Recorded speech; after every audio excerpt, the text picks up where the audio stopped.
After studying this module, you shall be able to know the concept of adsorption and its criteria, distinguish adsorption from absorption, study applications of adsorption, know in detail the adsorption of gases on surface of solid, distinguish physisorption and chemisorption, and know about different types of adsorption isotherms. Surface chemistry is the branch of science that deals with the phenomena that occurs on surfaces or interfaces, viz. Corrosion, heterogeneous catalysis, electrode processes, dissolution, crystallization, etc. Surface studies are carried out on absolutely clean surfaces. The latter are produced under high vacuum with extremely low pressure of the order of 10 to the power minus 8 to 10 to the power minus 9 pascals. Surface chemistry deals with some important processes of adsorption, catalysis and colloids. Now we shall study about the adsorption process. On the surface of solids and liquids, there occur several residual forces on account of unsatisfied valencies of atoms in case of solids or non-uniform molecular distribution at the surface of the liquids. Due to the presence of these residual forces, there occurs a tendency of various solids and liquids to attract and retain other molecules on their surface. This is termed as adsorption. Adsorption results in the presence of excessive concentration of substances on liquid or solid surfaces relative to that present in the bulk. Substances on the surface of which accumulation of various substances takes place is termed as adsorbent. The common adsorbent used are silica gel. It is commonly used in laboratories and can be prepared from sodium silicate by the sol gel process. Activated charcoal. It is an effective adsorbent and can be prepared by heating ordinary charcoal to 300 to 1000 degrees Celsius in vacuum or in the presence of steam or inert gas. Finely divided metals like nickel, platinum, palladium, etc. have large surface area and are used in a number of commercial processes like hydrogenation, preparation of sulfuric acid, ammonia, etc. The molecular species, gas, vapor or the solute from the solution that gets accumulated or adsorbed on the surface of the adsorbent is termed as adsorbate. Examples include gases, dissolved substances from solution or ions getting adsorbed onto the precipitate, etc. Now we shall see the difference between adsorption and absorption. The term adsorption can be easily distinguished from absorption. Table shows the differences between the two processes. Adsorption is a surface phenomena, whereas absorption is a bulk phenomena. Adsorption occurs rapidly, that is, the equilibrium is attained fast, whereas absorption takes time to take place. The concentration of substance getting accumulated in the case of adsorption is more on the surface relative to the bulk, whereas in the absorption process, given sufficient time, the concentration becomes uniform throughout the bulk. Examples of adsorption include adsorption of water by silica gel or charcoal, or the adsorption of ink by chalk. And the examples of absorption include the absorption of water by anhydrous calcium chloride or by sponge. Sometimes there may not be a clear-cut distinction between the adsorption and absorption process. In such cases, a non-committal term called as sorption is used. The reverse of adsorption, that is the removal of adsorbed substances from the surface of solid, is called as desorption. Now we shall have a look at the criteria of adsorption. We all know that the adsorption is a spontaneous process. Thus, the free energy change of the system, that is delta G, is negative. When the adsorbate is adsorbed onto a surface, the translational freedom of the latter gets reduced, making entropy change for the adsorption process a negative quantity. This makes the enthalpy change negative for adsorption, with the condition that delta H is greater than T delta S. Thus, the adsorption process is exothermic in nature. This can also be explained by the fact that adsorption process involves attraction between the adsorbate and the adsorbent molecules, and there occurs a decrease in the residual forces acting along the surface of the adsorbent. Consequently, there occurs a decrease in the surface energy which appears as heat. The amount of heat evolved when 1 mole of gas or vapor is adsorbed on a solid is called as the molar enthalpy of adsorption. As the adsorption proceeds, this molar enthalpy of adsorption of the adsorbate goes on decreasing, becoming less and less negative and ultimately becoming equal to T delta S when delta G becomes equal to 0. At this stage, the system attains equilibrium. There are certain exceptions to the fact that the enthalpy change for the adsorption process is always negative. This occurs when the dissociation of the adsorbate takes place and the latter has high translational mobility on the surface. Example includes the endothermic adsorption of hydrogen gas on the glass surface. Hydrogen molecules dissociate into atoms on the glass surface where they move freely. This is accompanied by a large increase in the translational entropy, which is sufficient to overcome the small positive enthalpy change. Now, we shall have a look at the applications of adsorption. Adsorption finds extensive applications in various fields. Water purifiers make use of animal charcoal to purify water. The latter is also used to decolorize cane sugar. Adsorption forms the basis of use of heterogeneous catalysts with the finely divided metals to increase the efficiency of many commercially important processes like hydrogenation of oils, manufacture of ammonia, sulfuric acid, etc. Activated charcoal is used to make gas masks that can be used to adsorb toxic gases and vapors and allow clean air to pass through, especially in places like coal mines. Concentration of sulfide ores by the froth flotation process is based on the phenomena of adsorption. Humidity and moisture control in rooms, bags, and many utility items is done using silica and alumina gels. Colloidal particles of clay in soil adsorb and retain water containing nutrients that is passed to the plants through the roots. Chromatographic separation and purification of compounds used in laboratories and industries is based on the concept of adsorption. Good quality vacuum can be created by adsorbing the last traces of air onto charcoal in a vessel that has been evacuated as far as possible by a vacuum pump. Now we shall see the main types of adsorption. There are two main categories of adsorption that are clearly understood. Number one is the adsorption of gases on the surface of solid, and number two is the adsorption of dissolved substances from solution. We shall discuss each of them in detail. Let us see the adsorption of gases on the surface of solid. First, we shall see the measurement of the extent of adsorption. There are a number of methods available for determining the extent of adsorption of gases on the surface of solid under given conditions. One commonly used method involves determining the pressure of gas at a particular temperature when confined to a glass vessel of specific volume and attached to a manometer. The solid adsorbent is then carefully introduced into the vessel onto which the gas gets adsorbed. After the equilibrium has reached, the pressure of the gas, as noted from the manometer, falls.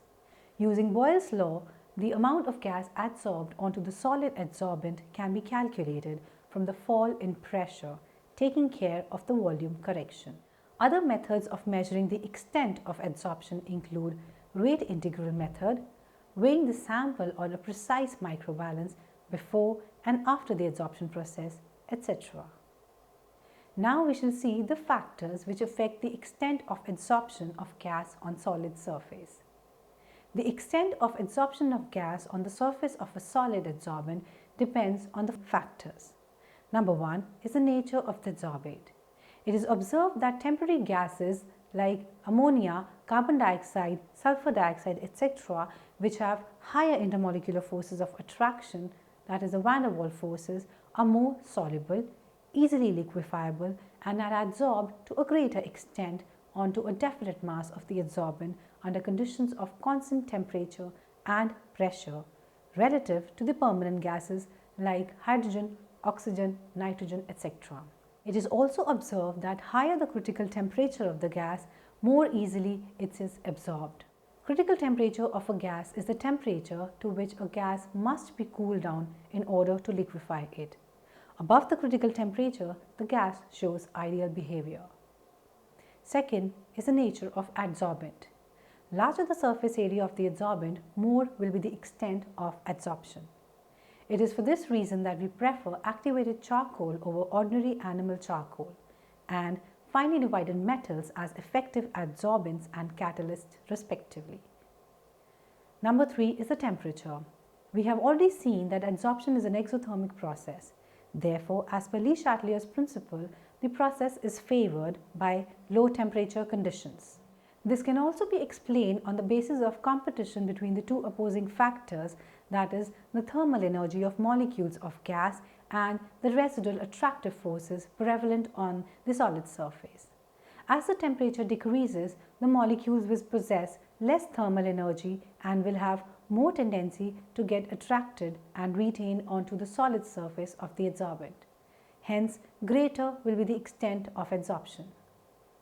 Taking the example of the amount of nitrogen gas adsorbed by 1 gram of activated charcoal at different temperatures under constant conditions of pressure, it can be seen that the extent of adsorption decreases with the increase in temperature. Figure shows the variation of extent of adsorption with temperature. Number 4 is the pressure. The effect of pressure on the extent of adsorption at different temperatures has been shown in figure. It can be seen from the figure that the amount of gas X adsorbed onto a definite mass m of the adsorbent under conditions of constant temperature increases with the increase in pressure and thereafter becomes saturated. The initial increase is supported by the Le Chatelier's principle, according to which, on increasing the pressure, the system proceeds in the direction of decrease in number of gaseous molecules. Adsorption of gas molecules on the surface of solid adsorbent leads to a decrease in the number of molecules in the gaseous phase. Hence, adsorption increases with increase in pressure. Figure shows the variation of extent of adsorption with pressure at different temperatures. The saturation at higher pressures is explained by the concept of fixed number of adsorption sites available on the surface of the adsorbent. Initially, all the adsorption sites are vacant and therefore adsorption increases in proportion with the increase in pressure. As the process continues, the number of available vacant sites becomes small and hence increase in pressure does not cause any further increase in the extent of adsorption. This explains the saturation of the curve at higher pressures. In intermediate pressure range, the increase in the adsorption is not as fast as the increase in pressure. This shows that the process of adsorption is reversible in nature, that is, adsorption and desorption proceed simultaneously till a state of equilibrium is achieved. Mathematically, this can be represented by the equation where m plus s gives ms, where m is the free gas molecule, S is the active site on the solid adsorbent and Ms is the adsorbed gas molecule on the solid surface. Now we shall see physisorption and chemisorption. On the basis of nature of forces operating between the adsorbate and the adsorbent, adsorption of gases on the surface of solids is mainly of two types: physisorption or physical adsorption and chemisorption, also called as chemical adsorption. If the adsorption of gas on the surface of the solid adsorbent occurs due to van der Waals interaction, for example, a dispersion or a dipolar interaction, the adsorption is termed as physisorption. Since the van der Waals interactions are of long range order and are weak, therefore the energy released in physisorption is small, of the order of 20 to 40 kilojoules per mole, which is of the same order as that of the enthalpy of condensation of the gas. During the process called accommodation, the gas molecules lose their energy and get adsorbed onto the solid surface. This energy lost either gets adsorbed as vibrations of the lattice, or dissipated as heat. One of the convenient ways of determining this enthalpy of physisorption is the rise in the temperature of a sample of known heat capacity. Since the values are typically small and hence insufficient for bond breaking, the physi-adsorbed molecule retains its identity, although it might be a little distorted due to the presence of the surface. On the other hand, if the gas molecules get adsorbed on the surface of adsorbent by forming chemical bonds, ionic or covalent, occupying active sites so as to maximize the coordination number with the substrate, the adsorption process is termed as chemisorption. Since the latter involves the formation of chemical bonds, enthalpy of chemisorption is of the order of 80 to 240 kilojoules per mole. For chemisorption to occur, an essential requirement is the presence of clear-cut affinity between the adsorbate molecules and the adsorbent surface, with distance between the two extending up to 1.5 to 2 angstroms. Chemisorption usually involves the formation of surface compounds. Therefore, it requires sufficient energy to cross the activation energy barrier for their formation. The distinguishing characteristics of physisorption and chemisorptions are: number 1. Weak van der Waals forces operate between adsorbate and surface of adsorbent in physisorption, whereas strong chemical forces, usually covalent bonds, operate between adsorbate and the surface of the adsorbent in chemisorption. Number 2. Physisorption is non-specific in nature. Almost all gases show this type of adsorption at low temperatures. However, chemisorption is highly specific in nature, as there has to be a clear-cut affinity between the adsorbate and the adsorbent surface. 3. Physisorption is almost instantaneous, that is, the equilibrium is achieved very rapidly on changing the temperature and pressure of the system. On the other hand, chemisorption is relatively slower, that is, it takes time for the equilibrium to reach. Number 4. Physisorption involves no formation of the surface compounds, whereas in chemisorption, surface compounds are formed on the adsorbent surface. For example, heating tungsten at 1200 Kelvin leads to the formation of tungsten oxide. Number 5. Physisorption is reversible in nature. Desorption is possible by lowering the pressure and raising the temperature, whereas chemisorption is irreversible in nature. Gas once adsorbed cannot be removed from the adsorbent surface by lowering the pressure or raising the temperature. For example, the oxygen adsorbed on the surface of charcoal when desorbed also contains carbon monoxide and carbon dioxide. Number 6. In physisorption, the enthalpy of adsorption is low, usually of the order of 20 to 40 kilojoules per mole, whereas in chemisorption, the enthalpy of adsorption is high, usually of the order of 80 to 240 kilojoules per mole. Multilayer adsorption takes place at high pressure in case of physisorption, whereas in chemisorption, since chemical forces operate with short distances only, chemisorption does not extend beyond monolayer of gas molecules on the surface of solid adsorbent. Number 8. Physisorption depends on the surface area of adsorbent. Larger the surface area of the adsorbent, more will be the extent of adsorption. However, chemisorption depends on the number of active sites available on the surface of adsorbent for adsorption process. Number 9. Physisorption involves small activation energy, often less than 5 kilojoules per mole, which is available at low temperature. Therefore, physisorption is consistently favored by low temperature. However, the activation energy barrier involved in chemisorption is high and is attained at high temperature. Therefore, high temperature favors chemisorption.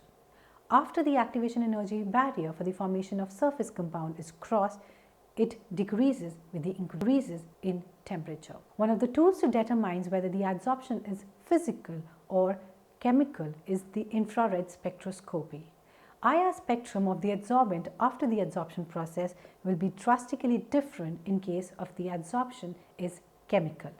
Otherwise, it is the case of physisorption. Sometimes it is possible for physisorption to pass over to chemisorption at high temperature. For example, hydrogen molecule shows physisorption on the surface of nickel at 73 Kelvin. As a trend with the physisorption is the adsorption decreases with the increase in temperature.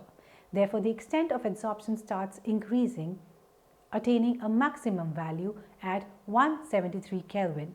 Beyond this temperature, the extent of adsorption again decreases. This shows that physisorption, which is predominant at 73 Kelvin, passes over to chemisorption at 173 Kelvin. This behavior can be explained by the intersection of potential energy curves of physisorption and chemisorption. Now we shall have a look at the adsorption isotherms. For a particular adsorbate-adsorbent system, the extent of adsorption is a function of temperature and pressure. The graph showing the variation in the extent of adsorption with temperature at a fixed pressure is called an adsorption isobar. We have already studied that adsorption is an exothermic process. Therefore, as per Le Chatelier's principle, adsorption, mainly physisorption, decreases with the increase in temperature. Figure shows the typical adsorption isobars for physisorption and chemisorption. If we plot the extent of adsorption as a function of pressure at constant temperature, the resulting plot is called as an adsorption isotherm. Since the extent of adsorption decreases with the increase in temperature, we require an increase in pressure in order to get same amount of adsorption at a higher temperature. Thus, one would generally expect a linear relationship between temperature and pressure. Such a plot between temperature and pressure for a fixed amount of adsorption is called an adsorption isotear. A number of experimental studies have been carried out on the adsorption of gases on different types of adsorbents at different temperature. Based on the results obtained, it is possible to broadly categorize the adsorption isotherms into 5 main categories. Figure shows the 5 main categories of adsorption isotherms, showing the amount of gas X adsorbed onto a definite mass of adsorbent M. P0 is the saturation pressure. They are briefly discussed. Type 1. This type of behavior is shown by gases in which the extent of adsorption initially increases with the increase in pressure and thereafter approaches a saturation limit much before the saturation pressure is achieved. This depicts the formation of monolayer of adsorbate molecules on the surface of adsorbent. Any further increase in the pressure does not cause any increase in the adsorption. For example, the adsorption of nitrogen or hydrogen at temperature around -180 degrees Celsius, etc. shows type 1 behavior. Type 2 adsorption isotherms. This type of behavior is similar to type 1 adsorption isotherm, where the extent of adsorption increases with the increase in pressure till a monolayer formation is complete. After the monolayer formation is complete, multilayer adsorption starts with the increase in the pressure. This type of behavior can be explained by van der Waals forces operating between the consecutive layers. Adsorbate molecules in the preceding layer attract and hold on the gas molecules in the next layer. For example, adsorption of nitrogen gas on iron or platinum catalyst at -195 degrees Celsius, adsorption of nitrogen silica gel at -195 degrees Celsius, etc. show type 2 behavior. Type 3 adsorption isotherm. This type of behavior occurs when multilayer adsorption starts even before the monolayer formation is complete. There is no way to distinguish monolayer formation from multilayer formation, and there occurs a continuous increase in the extent of adsorption with pressure. For example, the adsorption of bromine or iodine vapor on silica or alumina gel at 80 degrees Celsius falls under this category. Type 4 category. This is the duplication of type 2 adsorption isotherm. First, the monolayer formation starts, then it completes, and then the multilayer formation starts, and thereafter it gets completed. This behavior has been explained by the phenomena of capillary condensation, in which some of the adsorbate molecules have a tendency to get condensed within the narrow pores of the adsorbent at pressures even lower than the gas saturation pressure P0. For example, adsorption of benzene vapors on silica gel at 50 degrees Celsius show type 4 behavior. Type 5 behavior is erratic and does not fall in any category, and therefore is separately classified as type 5 adsorption isotherm. For example, the adsorption of water on activated carbon at 100 degrees Celsius falls under this category. Now we shall summarize what we have learned in this module. Adsorption is the tendency of various solids and liquids to attract and retain other molecules on their surface. It's a surface phenomena and is different from absorption, which is a bulk phenomena. Adsorption is a spontaneous process. The enthalpy of adsorption is usually negative with the condition that delta H is greater than T delta S. Adsorption finds extensive applications in various fields. Adsorption of gases on the surface of solid and the adsorption of dissolved substances from solution are the two main categories of adsorption that are clearly understood. On the basis of nature of forces operating between the adsorbate and the adsorbent, adsorption of gases on the surface of solids can be classified into two types, physisorption and chemisorption. An adsorption isobar shows the variation in the extent of adsorption with temperature at a fixed pressure. If we plot the extent of adsorption as a function of pressure at constant temperature, the resulting plot is called an adsorption isotherm. It is broadly possible to categorize the adsorption isotherms into 5 main categories.